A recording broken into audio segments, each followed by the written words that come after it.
Hello, friends, and we're going to read chapter 5 of James and the Giant Peach. Get ready, plug in your earphones, and get ready with your book.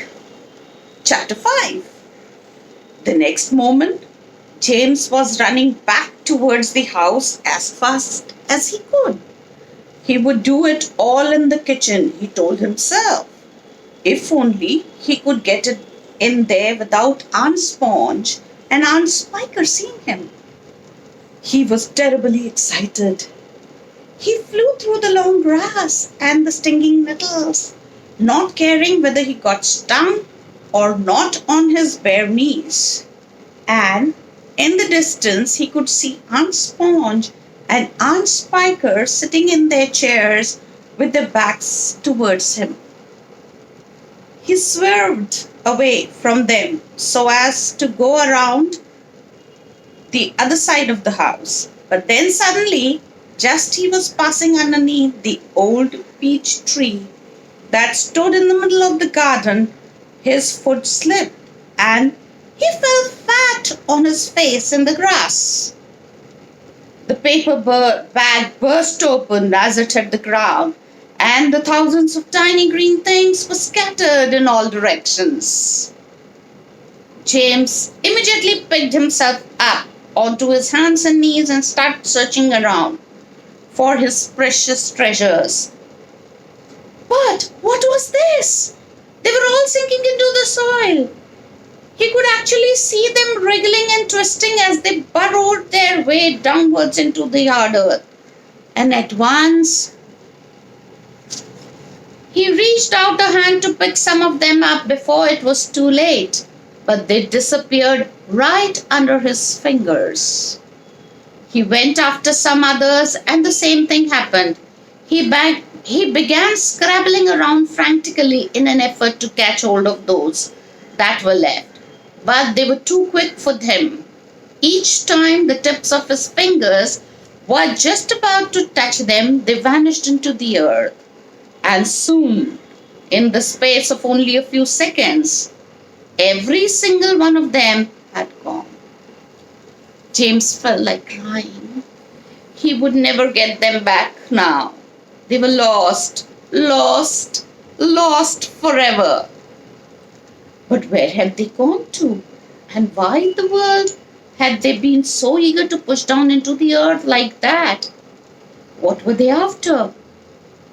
There was nothing down there, nothing except the roots of the old peach tree, and a whole lot of earthworms and centipedes and insects living in the soil.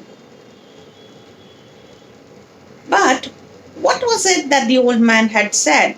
Whoever they meet first, be it bug, insect, animal, or tree, that will be the one who gets the full power of their magic. Good heavens, thought James. What is going to happen in that case if they do meet an earthworm, or a centipede, or a spider? And what if they do go into the roots of the peach tree?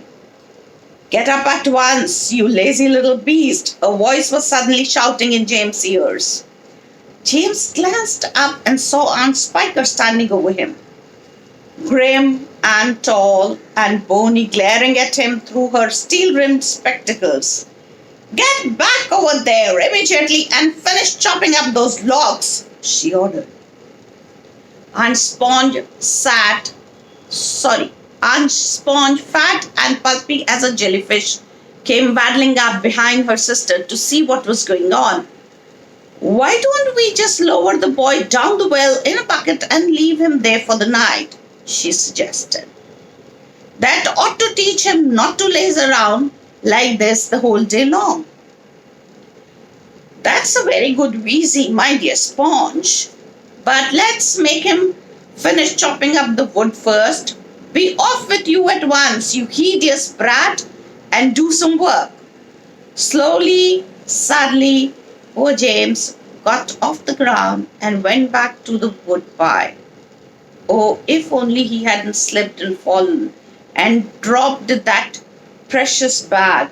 All hope of a happier life had gone completely now. today and tomorrow and the next day and all the other days as well. And as well would be nothing but punishment and pain and unhappiness and despair. He picked up the chopper and was just about to start chopping away again when he heard a shout behind him that made him stop and turn. That was chapter 5. Thank you. We'll meet again for chapter 6. Keep reading. Bye bye.